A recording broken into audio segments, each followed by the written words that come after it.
Неколку учесници во неповрзани изнуди од македонска каменица Кочани и Штип останале трајно без лиценци за обезбедување поради во најмала рака непрофесионално однесување, соопшти денес високото членство на независниот синдикат, оградувајќи се од нивните колеги кои направиле престап и иницираат построги селективни мерки при доделување на лиценци.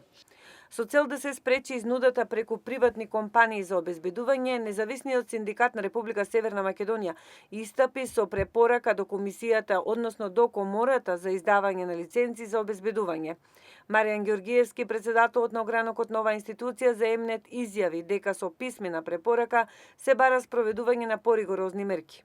Да се заострат критериумите за издавање на лиценци, особено во делот на проверка на психофизичката подобност на кандидатите, кои некако успеваат да се провлечат и на контролните тестови за продолжување на лиценците, со кои им се дозволува обавување на оваа дејност. Имајќи ги во предвид инцидентните случаи на членови на обезбедување од две приватни компании кои правеле изнуди преку наметнат данок на продавници во Кочани, Делчево и Македонска каменица во износ од 30 до 50 евра месечно, синдикалците инсистираат на искоренување на ваквите појави. Од Државната комора за издавање на лиценци за ЕМНЕТ денес ги осудија ваквите случаи и образложија дека најверојатно се работи за инцидентни случаи кај личности кои поседуваат лиценци за обезбедување, но поради нарушување на совесноста надвор од контролата и ингеренциите на оваа комора, ваквите поединци постапиле спротивно од законот.